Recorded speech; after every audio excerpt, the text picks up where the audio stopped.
Hari ini dan minggu-minggu ke depan kita akan mulai dengan serial khotbah yang baru.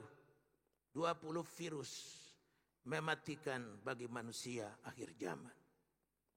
Saya telah katakan berkali-kali bahwa kita ini tidak hidup pada permulaan zaman.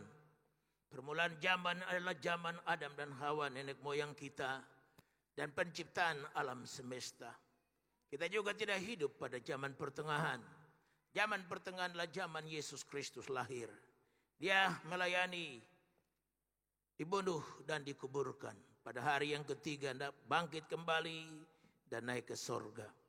Kita hidup pada zaman apakah? Dalam periode yang ketiga, yaitu masa penantian Yesus Kristus akan kembali. Bukan lagi sebagai raja, sebagai anak yang lemah terbaring dalam palungan, tetapi sebagai raja di atas segala raja dan Tuhan di atas segala Tuhan.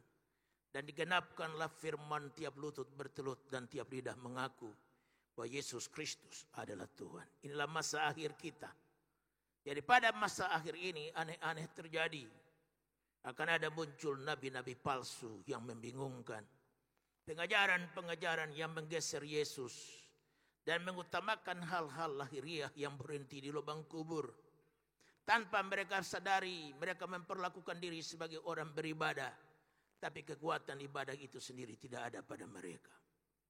Hal yang lain ialah perangai manusia. Perangai manusia pada zaman dulu begitu hebat. Saling tolong menolong merupakan masalah mereka. Mereka bergumul satu dengan yang lain. Bagaimana menemukan jalan keluar di dalam Tuhan Yesus Kristus. Di kampung saya ada sebuah kota namanya Masohi. Dan kota Masohi artinya gotong royong. Kepentingan diri tidak menjadi tujuan mereka. Mereka sama-sama memikul berat beban dan menjinjing yang berat pada tangan sendiri. Dan orang lain mengulurkan tangan menjamah dan menolong mereka. Pada zaman akhir ini hal-hal seperti itu sudah tidak ada lagi. Dan Rasul Paulus berkata tentang manusia zaman akhir. Dengan perangai-perangainya yang begitu luar biasa yang saya namakan virus. Virus yang mematikan masalah rohani kita adalah pada zaman akhir ini. Mari saja kita buka 2 Timotius pasal 3 ayat 1 sampai 9 yang merupakan nasihat Rasul Paulus kepada anak rohaninya Timotius. Dan di sana kita temukan 20 virus mematikan bagi manusia akhir zaman. Saya jemput kita bangkit berdiri sekali lagi untuk membaca berbelasan ayat-ayat firman yang luar biasa ini. Dan satu minggu demi satu minggu kita bahas berbagai virus yang digambarkan. Dan saya catat ada 20 macam virus itu. Kita akan baca 2 Timotius pasal 3 ayat 1 sampai 9. Sekali lagi saya baca ayat ganjil Bapak Ibu Saudara ayat genap dan ayat yang ke-9 kita baca sama-sama. Judulnya keadaan manusia pada akhir zaman. Ketahuilah bahwa pada hari-hari terakhir akan datang masa yang sukar.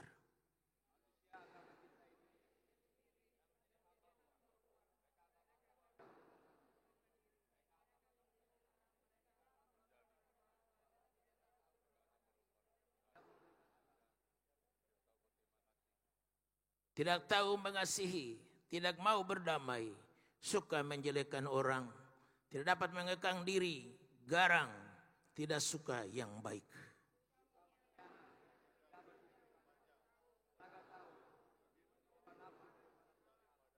Secara lahiriah mereka menjalankan ibadah mereka, tetapi pada hakikatnya mereka memungkiri kekuatannya. Jauhilah mereka itu.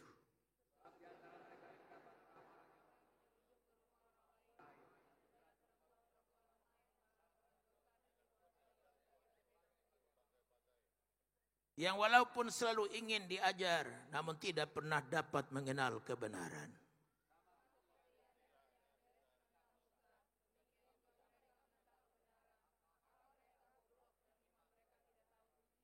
Bersama-sama, tetapi sudah pasti mereka tidak akan lebih maju.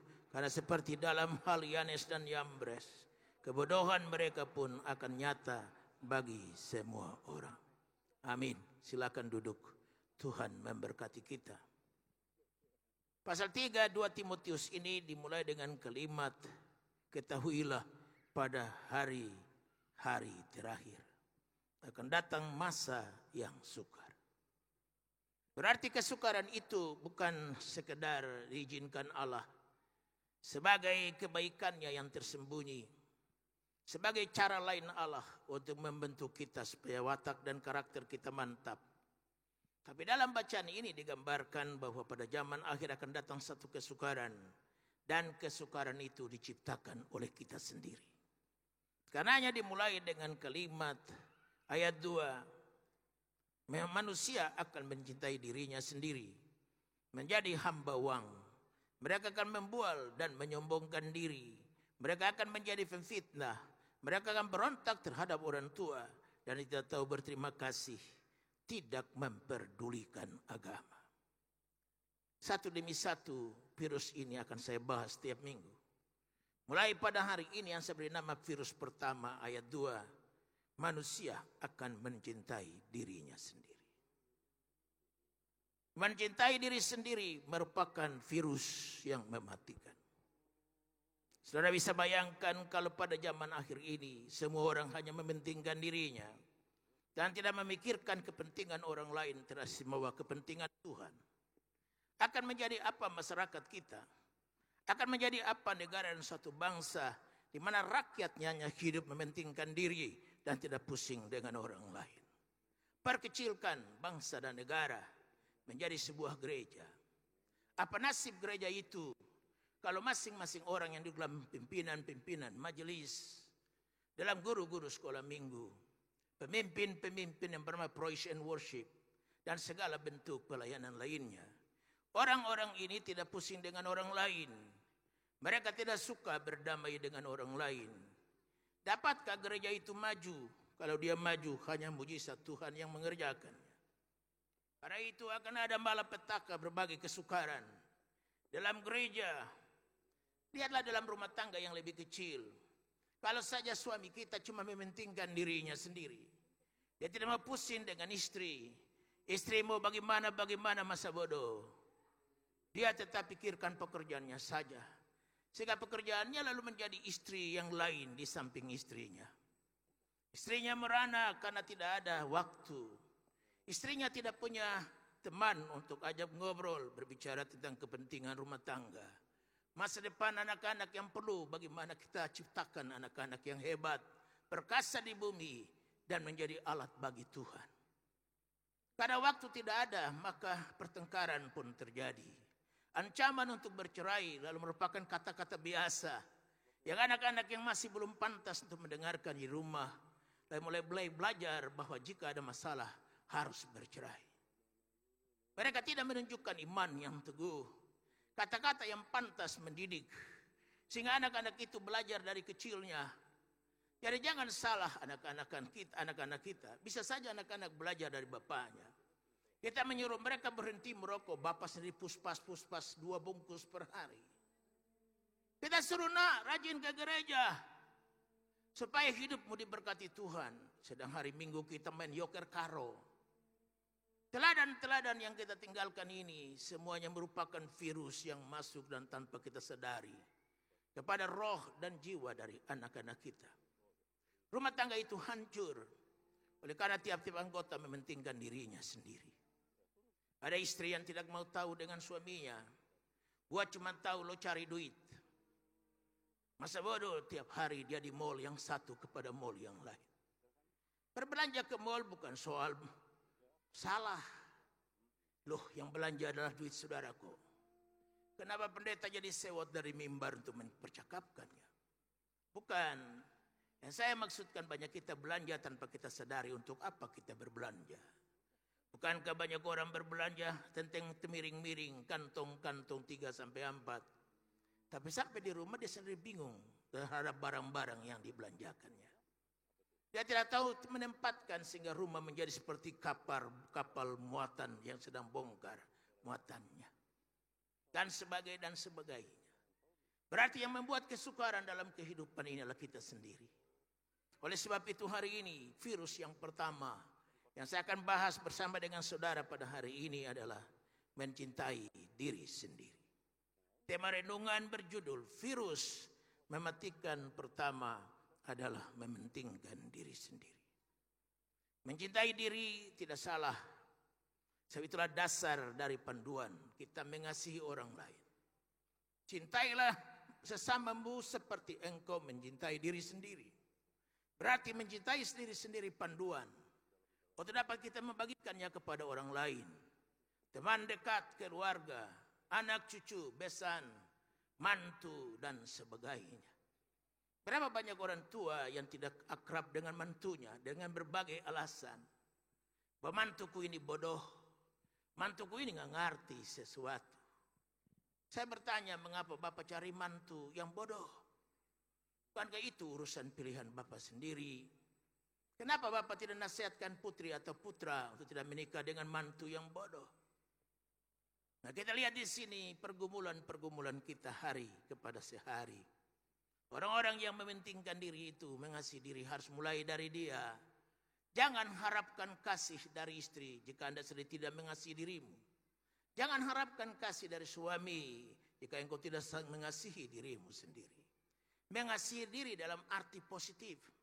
Mengasihi diri dalam arti hal-hal yang membuat kita lebih produktif. Contoh mengasihi diri sendiri. Kita merawatnya, memandikannya dan membersihkannya sehari minimal sekali. Kita mencukur kumis, mencukur jenggot kita.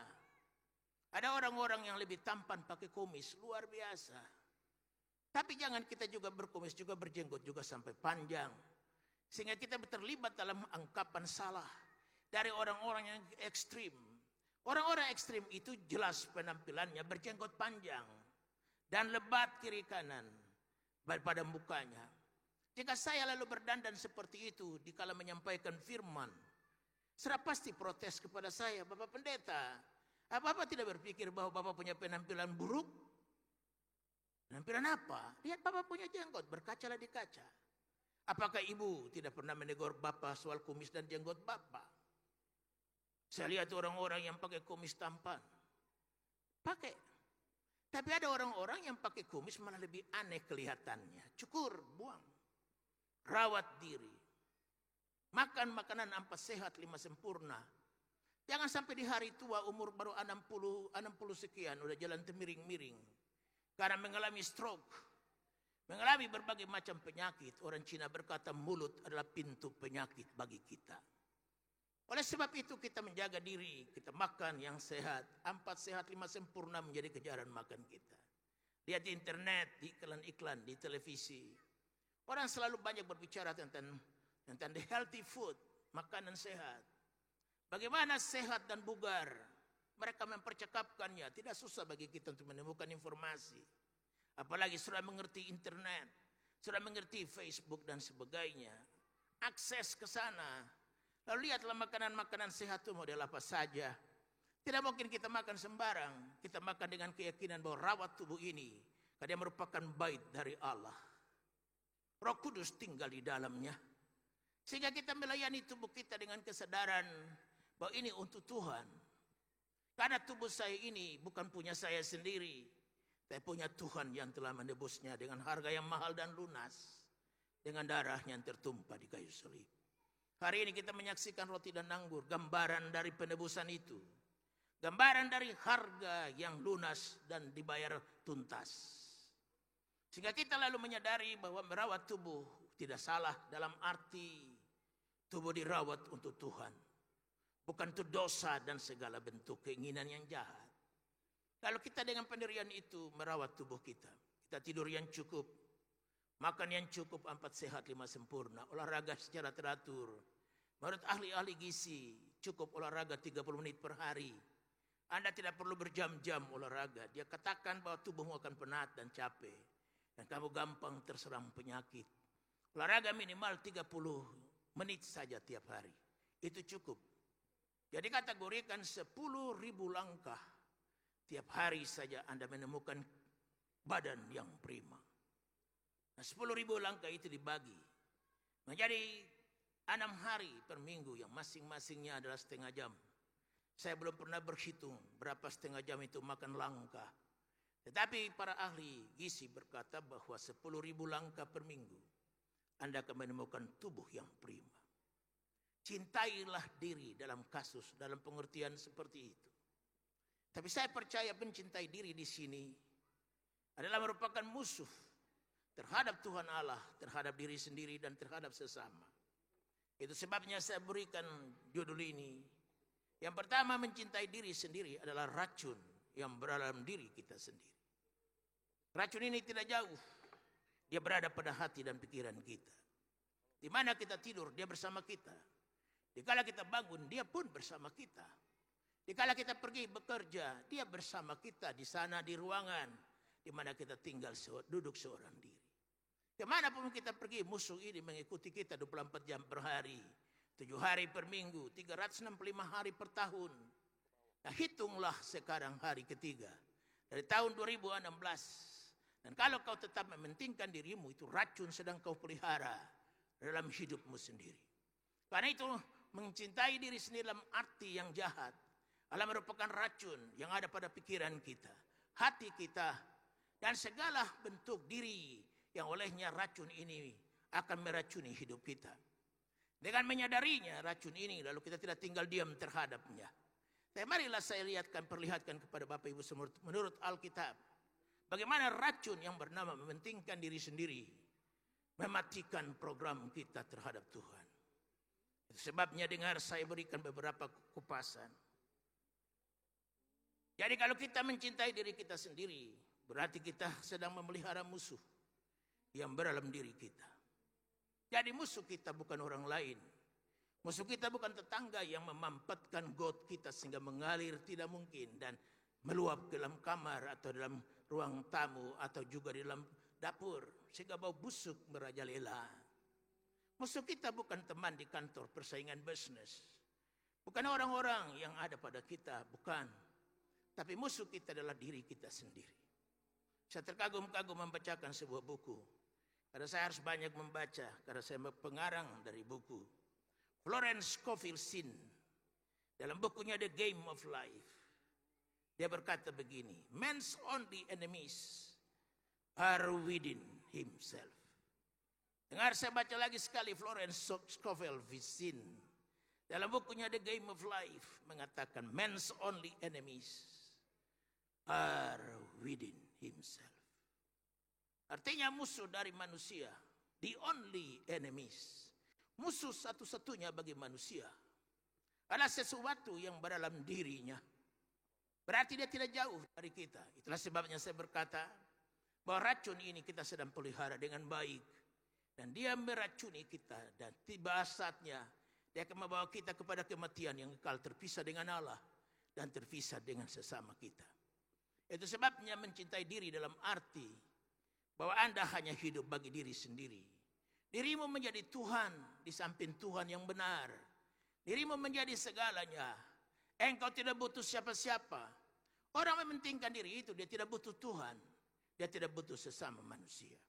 Sedangkan pada prinsipnya manusia itu makhluk sosial. Dia tidak bisa hidup sendiri. Pernahkah dengar Adam mengeluh? Dia pergi memberi nama bagi segala binatang di udara. Maka dia katakan sebagaimana yang diberikan nama kepada Adam, maka demikianlah nama binatang-binatang itu. Dan dia mengeluh kepada Tuhan Allah karena di antara semua ciptaan dia tidak menemui teman yang sepadan dengan dirinya.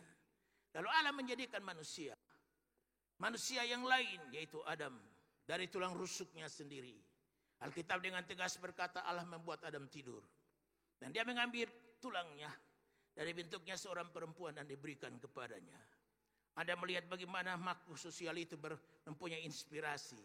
Setelah dia mendapatkan teman hidupnya, inilah kalimatnya. Inilah tulang dari tulangku dan daging dari dagingku. Itulah kalimat puitis. Kalimat yang berisikan sajak. Berarti manusia mendapatkan inspirasi. Jika dia menemukan manusia yang lain. Bercakap-cakap, sharing, membagi beban satu dengan yang lain. Dia menemukan dirinya. Itu sebabnya kita butuh teman. Di samping itu kita butuh Tuhan Allah itu sendiri. Ada istilah jika kau sukses, buka jendela, keluarkan kepala, lihat ke atas dan lihat kiri kanan. Lihat ke atas artinya kau mengakui suksesmu ini tidak berdiri sendiri. Ada kuasa Tuhan yang menopangnya. Dan kau lihat kiri dan kanan, berarti kau mengakui sukses ini juga adalah sukses orang lain. Ada orang yang membantu kita bernama istri. anak-anak bernama tukang potong rumput di muka rumah kita. Mungkin sopir yang membawa kita, pembantu yang memasak makanan bagi kita, mencuci baju kita. Makanya kita juga harus bersyukur dan berterima kasih. Putra saya kemarin berkhotbah, dia bilang bahwa adalah waktunya juga untuk kita berterima kasih kepada sesama.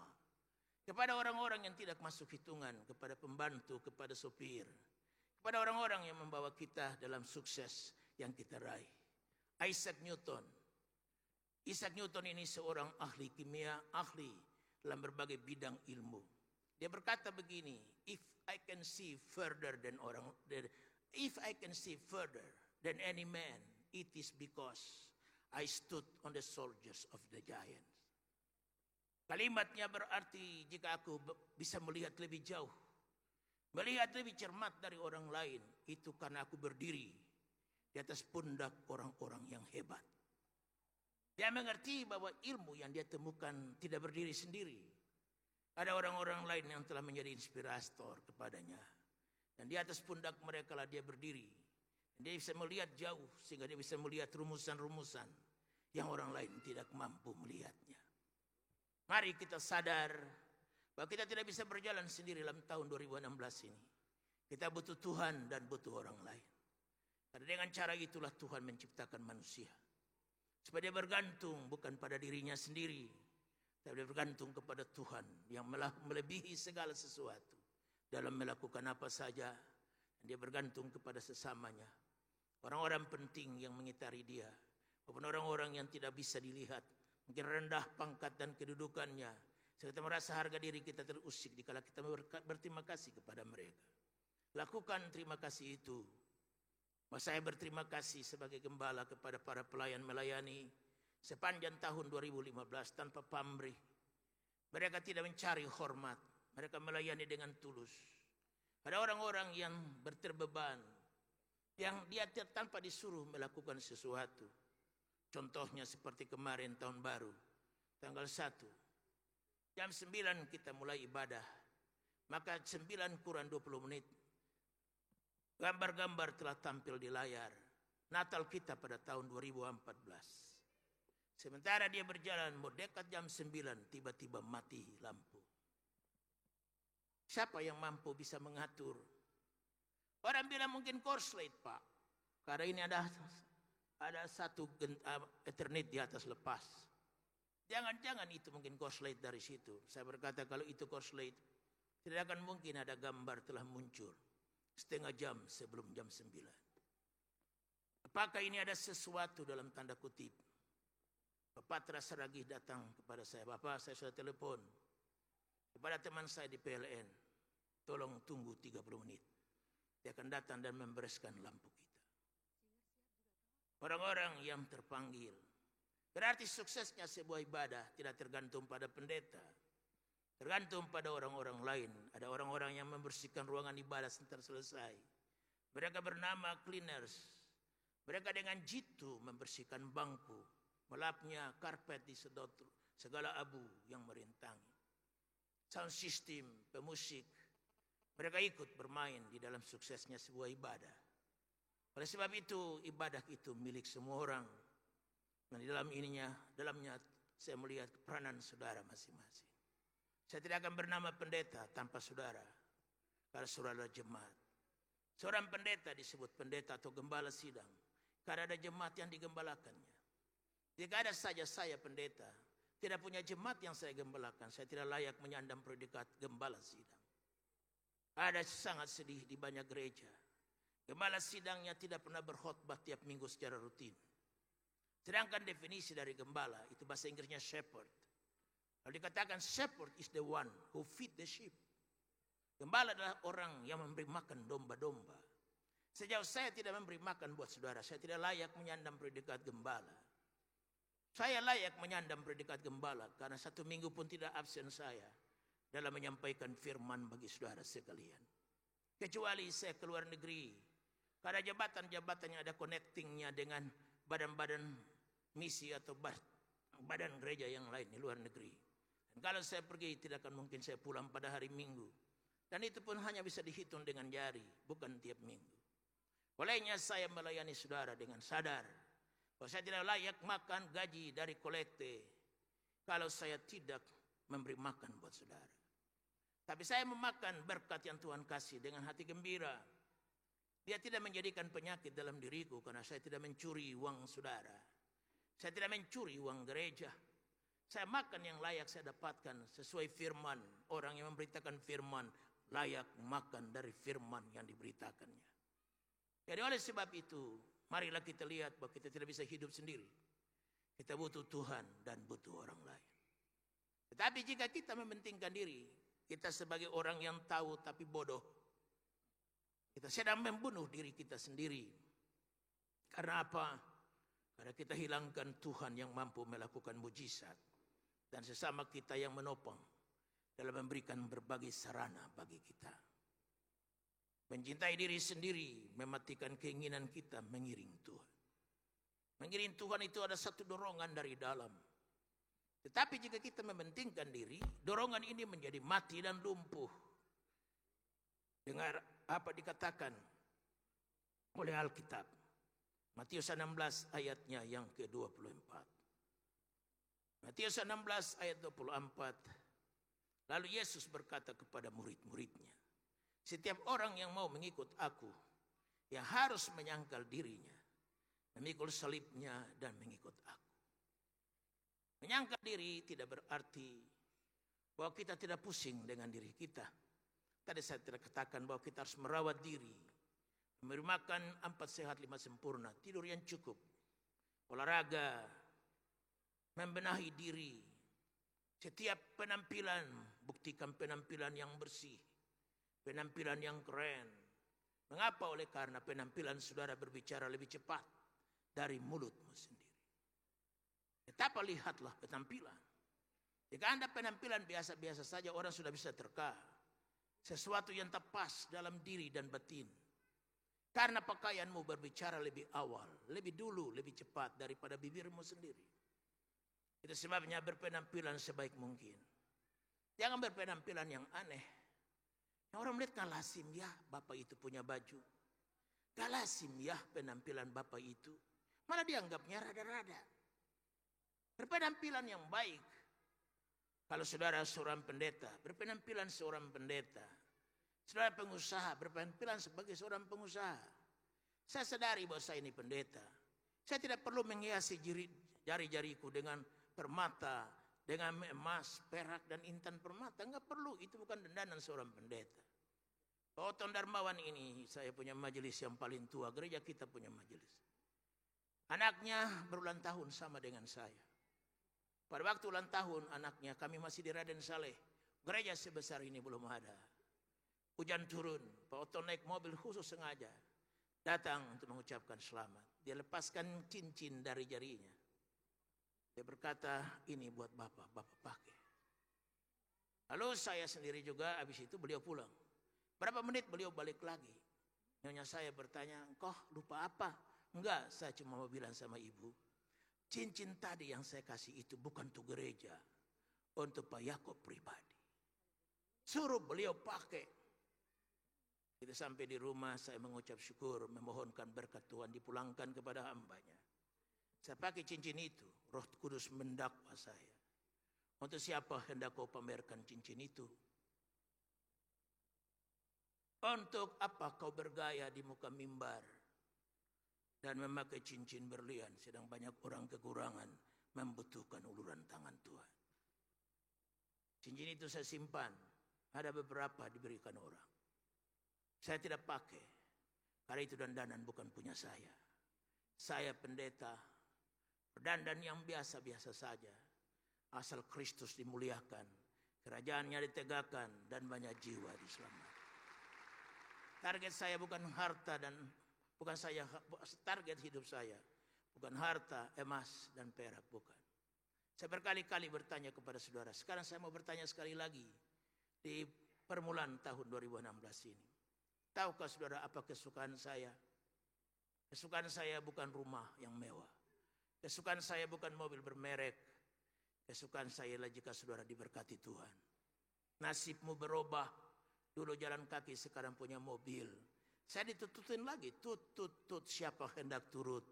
Sudah menyanyikan lagu ke Bandung dan Surabaya. Saya bahagia. Bukan saya iri hati. Bukan saya nyumpahin tidak tahu diri. Udah diberkati Tuhan begitu gayanya. Enggak. Saya menyadari bahwa berkat itu adalah karena sudah dengar firman Tuhan. Nasibmu berubah. Diubah Tuhan cara berpikir seperti Allah. Karena Paulus berkata, tetapi kami memiliki pikiran Kristus. Itu saya bahagia. Melihat nasibmu berubah, jemaat kekasih. Berarti tanda bahwa saya berkhotbah tiap minggu itu tidak ada di atas kepala saudara. Temeran mendarat dalam dadamu. Dia bekerja lebih hebat dari virus. Dia memberikan padamu kuasa dan kekuatan untuk bertahan dan tidak menyerah. Membuatmu tidak berhenti di tengah jalan. Karena jalan kita masih panjang dan kita tidak tahu kapan hari kiamat akan tiba.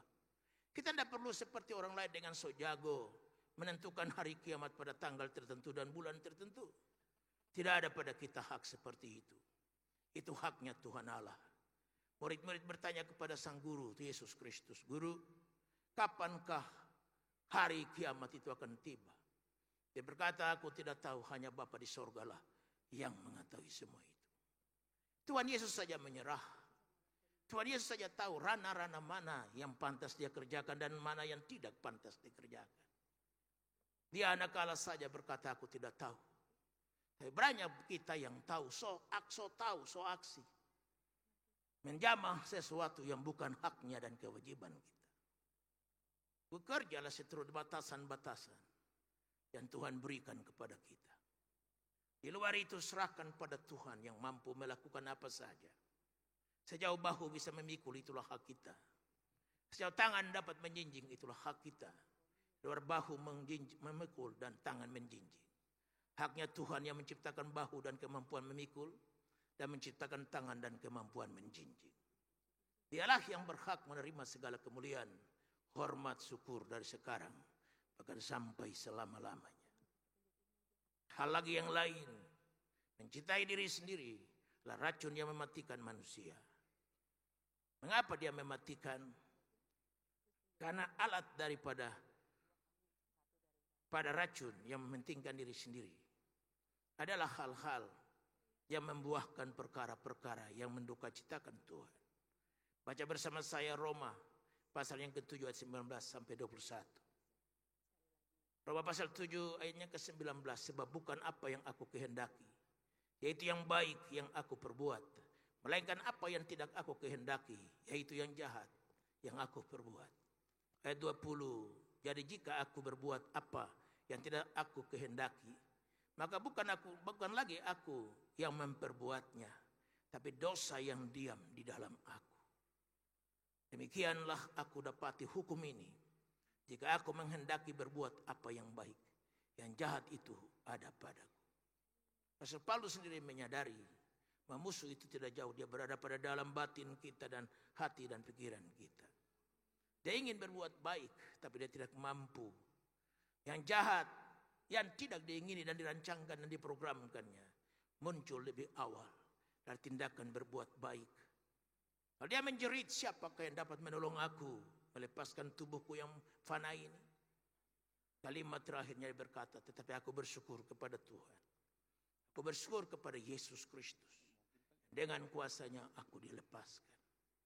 Jadi mana mungkin kita bisa menjalani tahun 2016 ini dengan mantap, dengan hidup yang produktif, yang sukses, tanpa kita libatkan Tuhan di dalam diri kita.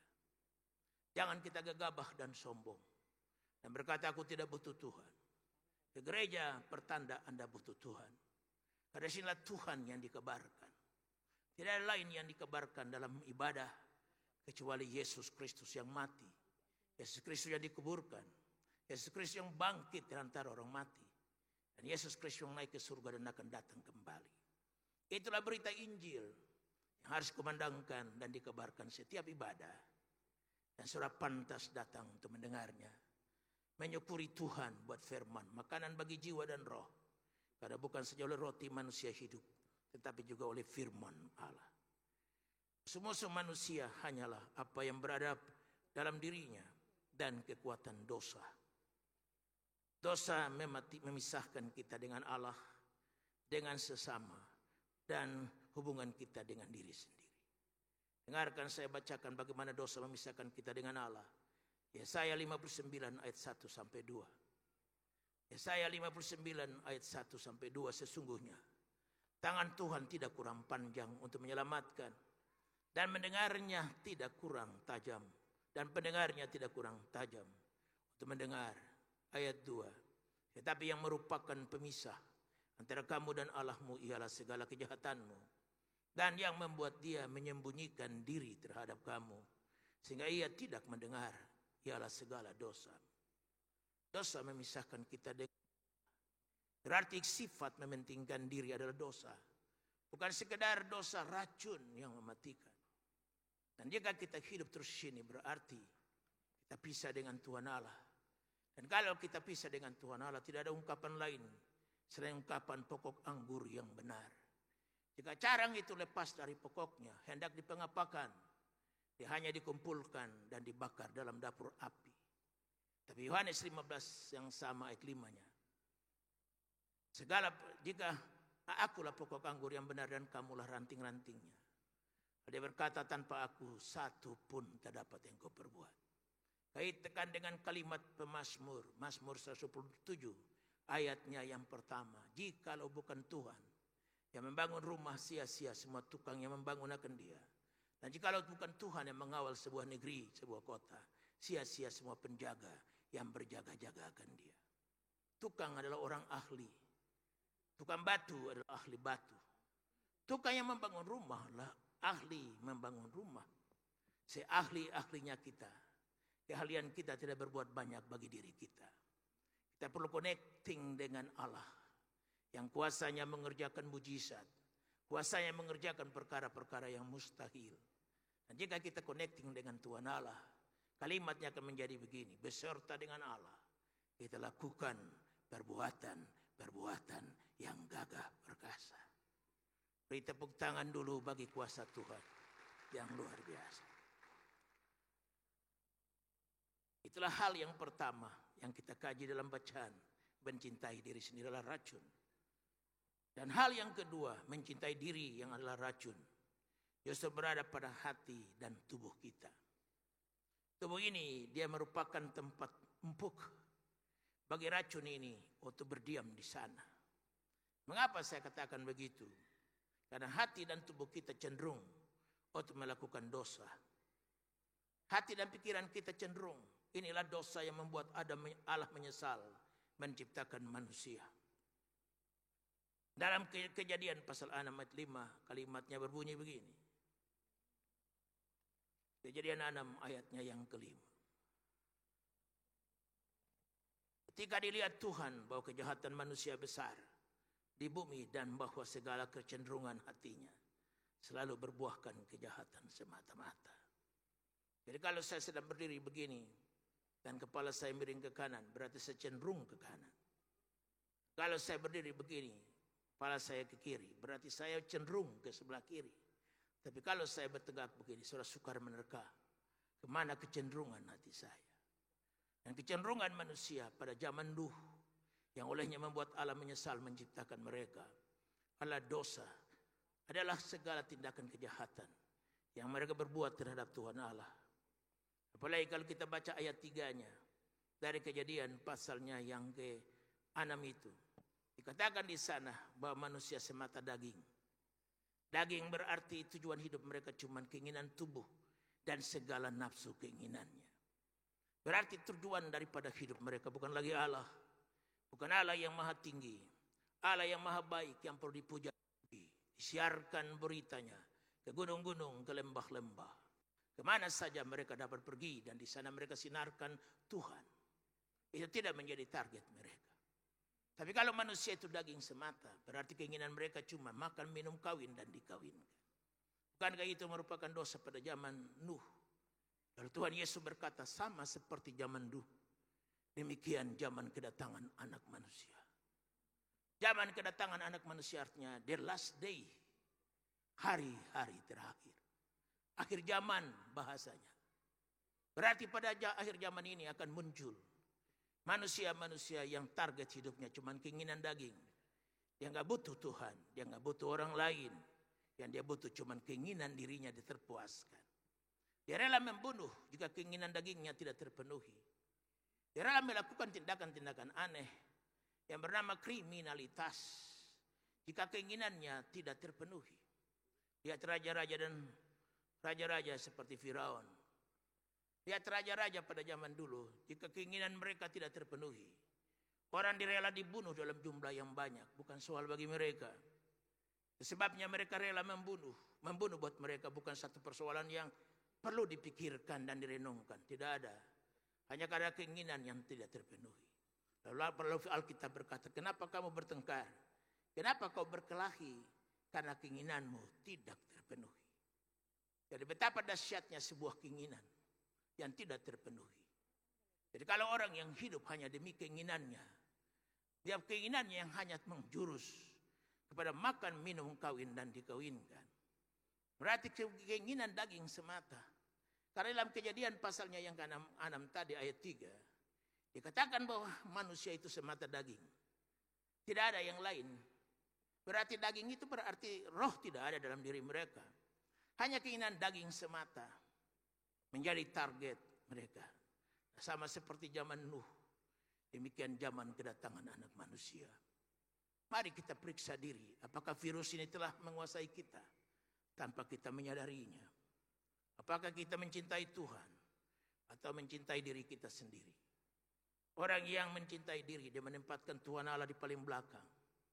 Sedangkan yang penting bagi kita, Tuhan nomor 1. Dan kita nomor paling belakang. Kita ingin melihat keajaiban, melihat mujizat, melihat hal-hal aneh. Dosa memakai keinginan daging kita untuk melakukan segala keinginan yang membawa maut dan kematian. Jadi kalau saudara cuma mengikuti keinginan daging, keinginan itu tidak memperbaiki nasib saudara. Malah dia menghambatmu dan menuntun kepada satu tempat yang kita tidak sadari. Dan tempat itu bernama neraka jahanam. Tempat di mana kita berpisah dengan Tuhan Allah dan orang-orang yang kita kasihi dalam Tuhan. Dan kita akan meratap dari selama-lamanya sampai selama-lamanya. Tidak ada perhentian ratapan itu. Kalau kita sudah sampai dalam tempat kegagalan. Oleh sebab itu selagi ada hari siang, mari kita cari Tuhan. Mari kita beribadah kepadanya dengan setia. Ambil moto yang kita telah ciptakan selama ini. Apapun terjadi, ibadah jalan terus. Ciptakan, buktikan diri bahwa kita orang-orang beribadah. Saya pada waktu pergantian tahun baru 2016 ini, ada kerusuhan di Aceh, ditampilkan dalam TV One, di mana ustadz kumpul dan membubarkan orang kumpul pada satu tempat dan merayakan tahun baru. Kalimat ustadz itu berkata begini, semestinya kita berada dalam masjid dan menyukuri Tuhan Allah. Bukan di luar dan nonton kembang api. Bukan di luar dan hanya menginginkan keinginan mata dan tubuh kita melakukannya. Kalimat itu menggugah saya. Kalimat itu kadang mengusik batinku. Bahwa kita masih kalah. Kita cenderung untuk pergi tempat-tempat yang lain. Bukan itu salah. Tapi haruskah kita lakukan pada saat di mana kita mesti bergantung pada Tuhan. Pada saat di mana kita mencari wajahnya, carilah Tuhan selagi dapat ditemui. Berdoalah kepadanya selagi dia hampir. Berarti mencari Tuhan itu bukan waktu tertentu, tetapi tiap saat, tiap waktu. Karena kita tidak bisa hidup tanpa Tuhan. Dengarkanlah apa diungkapkan oleh manusia zaman akhir. Yang dimana mementingkan diri termasuk dalam ungkapan ini. Galatia 5 ayat 19 sampai 21. Galatia pasal 5 ayat 19 mulai. Perbuatan daging telah nyata. Yaitu percabulan, kecemaran, hawa nafsu. Penyembahan berhala, sihir, perseteruan, perselisihan. Iri hati, amarah, kepentingan diri sendiri, percederaan, roh pemecah. Kedengkian, kemabukan, pesta pora, dan sebagainya. Terhadap semuanya itu kuperingatkan kamu. Seperti yang telah dahulu kuperbuat dahulu. Barang siapa melakukan hal-hal yang demikian, ia tidak akan mendapat bagian dalam kerajaan Allah. Kerajaan Allah adalah sorga itu sendiri. Saya terlalu yakin sudah saya datang ke rumah Tuhan. Tidak sekedar mengharapkan mujizat untuk tubuh, tapi mujizat dalam jiwa dan roh yang sedang diracuni oleh virus pertama bernama mementingkan diri sendiri. Kita lalu berkata, Tuhan ampuni hamba. Hamba lebih mementingkan diri daripada pekerjaanmu. Aku lebih mengutamakan kepentingan diriku daripada keselamatan orang-orang yang sedang berteriak dan menyeberanglah kemari dan tolong kami. Harus ada terus dalam penginjilan. Hari ini perjamuan suci di depan kita. Salah satu persyaratan makan perjamuan suci ialah kalimat ini. Jika kamu telah makan tubuh dan darahku, adalah peringatan untuk kamu memberitakan kematianku sampai aku datang. Berarti persyaratan memakan perjamuan kudus adalah supaya semangat menginjil berkadar tinggi. Semangat bersaksi. Anda tidak perlu menjadi misionaris ke pedalaman Afrika dan harus dibunuh di sana. Atau di Brasil, di mana daerah bernama Amazon yang sudah mati dibunuh oleh orang-orang penduduk asli. Tapi kau saudara menyumbang, saudara memberi menyumbang bagi misi. Pada bulan April nanti saya akan hadir dalam konferensi AMA. Yang di mana Bapak Ibu Saudara pernah mengalami, kita melakukan konferensi AMA beberapa kali di sini. Pada tahun 2000 dan pada tahun 2006 atau 2007. Di mana kita melaksanakan konferensi AMA, 24 negara hadir dan ikut mendengarkan ceramah. Waktu gereja yang baru ini belum ada. Dia masih ada pada gereja lama. Tapi perayaan AMA yang berikut adalah gereja ini sudah ada. Dan orang-orang hebat muncul dan menyaksikannya sembari menggelengkan kepala. Oh, ini hanya perbuatan Tuhan yang mengerjakannya. Nah, saya bulan April nanti, saya diundang bersama dengan putra saya sebagai pembicara. Tugas saya adalah Bible exegesis. Adalah uraian Alkitab yang bertalian dengan misi. Dan kami akan berada di sana beberapa hari. Tidak lewat minggu. Saudara tetap menjadi orang penting bagi saya. Saya sudah kasih tahu kepada siapa mengundang saya. Kalau bisa saya kembali pada hari Sabtu. Boleh saya penuhi undangan itu. Jika tidak, saya tidak mau. Karena tugas saya adalah gembala. Bukan yang lain. Namun kepenginjilan kita kebarkan. Nah, pada saat itulah kita bisa sumbang misi. Karena mereka akan membawa uang itu kepada seluruh penjuru alam. Mensponsori misionaris. Karena itu saya lagi berpikir-pikir dalam hati. Kalau kita menyumbang $10.000 yang nilainya tidak seberapa, hanya 130 atau 140 juta rupiah. Jika ada di antara saudara yang tergerak untuk memberi, silahkan. Saudara tidak menginjil, relakan para misionaris menjangkau dunia demi Yesus Kristus. Dan mungkin saya akan pungut ekstra persembahan satu waktu. Untuk kita mengumpulkan dana $10.000. Untuk kita berikan kepada AMA, Asian Mission Association. Yang menjangkau Asia, mulai Tiongkok, Jepang, Korea Selatan, Thailand, Filipina, Singapura, Bangladesh, Pakistan, India, dan termasuk negara yang kita cintai, Indonesia. Kita semua bergumul tentang misi. Bagaimana mencapai target tiap lutut bertelut dan tiap lidah mengaku bahwa Yesus Kristus adalah Tuhan. Mereka juga menjangkau dari AMA ini telah kirim misionaris ke Afrika, ke India, ke Pakistan, Bangladesh. Dan baca di berita-berita misi, banyak yang dipenggal kepala oleh ISIS karena ketangkap memberitakan Injil. Nyawa mereka tidak mereka perhitungkan. Jika saja mereka ada pada posisi mementingkan diri, Injil tidak bisa diberitakan. Takut orang keluar. Mereka tidak menganggap nyawa mereka berharga. Mereka menganggap bahwa Yesus Kristus lebih berharga dari nyawa mereka. Itu sebabnya Tuhan Yesus berkata, barang siapa yang menyayangkan nyawanya, memelihara nyawanya, dia akan kehilangan nyawanya. Barang siapa yang kehilangan nyawa demi anak manusia, dia akan mendapatkannya di dalam kekekalan. Enggak dahsyat firman Tuhan pada hari ini, di mana mementingkan diri sendiri adalah virus yang mematikan. Kita dianjur untuk membayar menyadari bahwa kita ini milik Tuhan dan bukan milik dosa. Jadi kalau kita bisa menyingkirkan kepentingan diri paling belakang dan Tuhan menjadi nomor satu. Alasannya sederhana saja. Bahwa tubuh kita ini, jiwa kita, roh kita bukan milik kita. Telah dibayar lunas oleh korban domba Allah yang dilambangkan di roti dan anggur yang sebentar akan kita nikmati. Dengarkan ayat terakhir ini saya baca sebelum kita berdoa dan masuk dalam perjamuan suci. Bersekutu dengan Tuhan, dia tubuh dan darahnya. 1 Korintus 6 ayat yang ke-20. Mari kita baca ayat ini bersama-sama. 1 Korintus 6 ayat 20 baca bersama-sama. 1, 2, 3. Sebab kamu telah dibeli dan harganya telah lunas dibayar.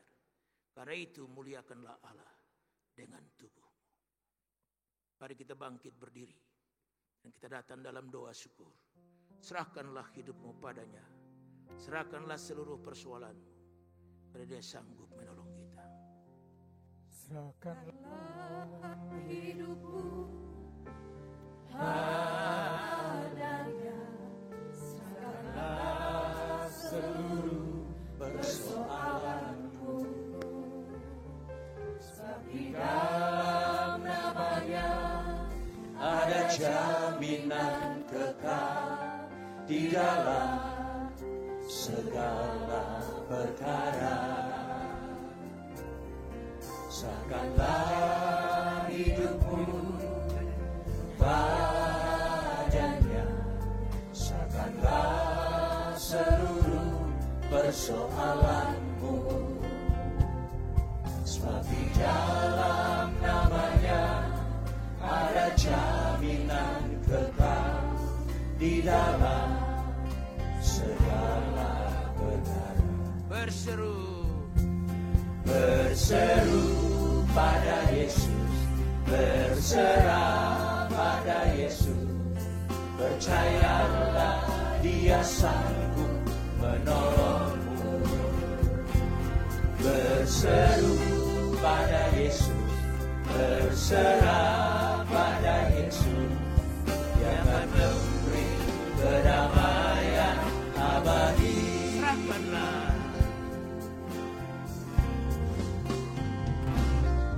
Serahkanlah hidupmu padanya. Serahkanlah seluruh persoalanmu. Sebab di dalam namanya ada jaminan kekal di dalam segala perkara. Amin. Serahkanlah hidupmu padanya. Serahkanlah seluruh persoalanmu. Sebab di dalam namanya ada jaminan kekal di dalam segala perkara. Berseru pada Yesus, berserah pada Yesus. Percayalah dia sanggup menolongmu. Berseru pada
disanjung,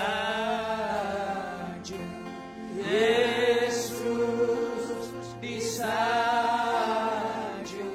Yesus disanjung tinggi. Malaikat puji Dia, umatnya sembah Dia, Rajaku disanjung tinggi. Sekali lagi Yesus disanjung. Yesus disanjung, Yesus disanjung, Yesus disanjung tinggi. Amin, amin. Malaikat puji Dia, umatnya sembah Dia, Rajaku disanjung tinggi. Sekali lagi kita menyanyi, kita angkat tangan dua-dua dan kita akan semburi Tuhan berfirman. Yesus disanjung, Yesus disanjung, Yesus disanjung tinggi. Amin, amin. Malaikat puji Dia, umatnya sembah Dia, Rajaku disanjung tinggi. Dengan tangan terangkat Tuhan kami menyukuri firman-Mu. Kami bersyukur kami boleh menemukan racun pertama yang merongrong diri kami, menuntun kami ke dalam kebinasaan kekal, yaitu mementingkan diri sendiri. Ampuni kami Tuhan kalau kepentingan diri sendiri kami telah menciptakan berbagai masalah dan malapetaka dalam keluarga, dalam gereja, dalam masyarakat, bangsa dan negara. Olehnya Tuhan ampuni kami, sucikan kami oleh kuasa darah-Mu, sehingga kami tidak memelihara keinginan daging lebih penting dari keinginan roh dan jiwa. Sehingga kami kadangkala tidak mengerti kehendak-Mu bagi kami. Hari ini bersihkan kami dengan darah-Mu. Sucikan kami Tuhan. Tubuh kami bukan alat kejahatan, alat dari hal-hal najis dan kotor. Tapi tubuh kami adalah baitnya Allah, di mana Roh Kudus berdiam dengan segala kemampuan dan kekuatannya dalam tubuh kami. Olehnya Tuhan hari ini tekad kami di tahun 2016 seterusnya, sampai Engkau datang, kami akan mematikan kepentingan diri, menyingkirkannya ke belakang, dan menempatkan Yesus yang disanjung tinggi paling depan. Jika kami rela berbuat itu, berkat-berkat Tuhan akan menyertai kami. Berkat-berkat jasmani, jiwa, dan rohani akan mewarnai hari-hari kami, minggu dan bulan dari tahun 2016 ini. Kami tidak usah berlelah-lelah. Kami mengerjakan sedikit tapi menuai banyak. Bukan kami bekerja banyak tapi hasilnya sedikit. Karena firman berkata, percuma kamu bangun pagi-pagi dan tidur larut malam dan makan rezeki dengan susah payah, sementara Allah memberikan kepada cintainya sementara dia tidur. Terima kasih Tuhan berfirman-Mu. Meteraikan di hati kami. Dalam Yesus Kristus kami berdoa. Silakan turunkan tangan saudara. Adakah di antara kita mempunyai masalah, beban dan pergumulan? Inilah kesempatannya untuk kita berseru memanggil nama Yesus. Karena hanya dengan yang berseru akan menerima, mencari, mendapat, mengetok pintu baginya, pintu akan dibukakan. Berserulah kepada Yesus. Yesus disanjung, Yesus disanjung, Yesus disanjung tinggi. Malaikat puji Dia, umatnya sembah Dia, Raja disanjung tinggi. Sekali lagi Yesus disanjung. Yesus disanjung. Yesus disanjung. Yesus disanjung tinggi. Malaikat puji Dia, umatnya sembah Dia, Rajaku disanjung tinggi. Dengan tangan yang terangkat ya Tuhan, kami menyadari bahwa jika kami menyanjung-Mu, berkat-Mu akan dilimpah ruahkan atas hidup kami, akan dihadirkan dalam ribaan dan pangkuan kami. Ya Tuhan, terima kasih. Jika rahasia-rahasia yang dibukakan Tuhan senantiasa dalam ibadah dan lewat firman-Mu. Hari ini kami berserah, hari kami mengaku bahwa kami tak berdaya tanpa Tuhan dan topangan sesama kami. Olehnya apa yang telah kami capai perlu kami syukuri. Namun jika ada di antara kami yang belum kami capai apa yang kami rindukan dambakan, tahun ini akan merupakan tahun Tuhan beracara dengan kami. Tahun ini merupakan tahun berkat, anugerah dan rahmat, di mana jalan-jalan, pintu-pintu yang terkunci dibukakan Tuhan. Hal-hal yang tak mungkin dimungkinkan Tuhan, karena mujizat masih ada. Makasih Tuhan, hamba berdoa, perhatikanlah keluh kesah umat-Mu, air mata kami yang tertumpah, dan jadikanlah sukacita kami lewat doa yang Tuhan jawab.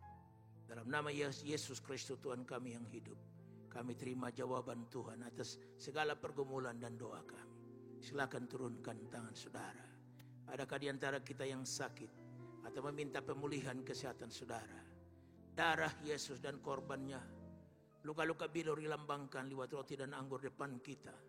Justru itulah kebaikannya. Pemazmur berkata, hai jiwaku, pujilah akan Allah yang mengampuni dosamu dan menyembuhkan sakit penyakitmu.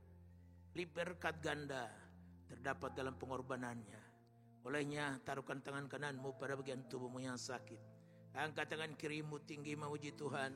Dan mari kita satu dalam doa kesembuhan. Bapa di sorga, kami bersyukur buat korban yang sempurna yang dikerjakan Tuhan kami Yesus Kristus. Walaupun kami sulit membayangkan dan menggambarkan peranan darah yang menyucikan najis dosa, peranan luka-luka bilur yang menyembuhkan sakit penyakit, tapi kami percaya Tuhan tidak berdusta, karena Tuhan bukan manusia. Tiap janji-Mu digenapi secara ajaib dan luar biasa, dan olehnya berdiri atas jaminan firman-Mu. Dalam nama Yesus Kristus, kami ikat segala penyakit dan kelemahan tubuh, kami usir keluar di dalam nama Yesus. Penyakit yang Kau tinggalkan umat Allah pada hari ini, karena tubuh, jiwa dan roh kami milik Yesus Kristus, dibeli dengan harga yang mahal dan tunai, dengan darah dan domba Allah yang tertumpah di atas kayu salib di Golgota. Dan oleh kuasa bilurnya segala penyakit telah dilenyapkan, dan kami yang percaya sudah dijamah dan disembuhkan Tuhan. Berikan tepukan tangan yang meriah bagi korban Allah.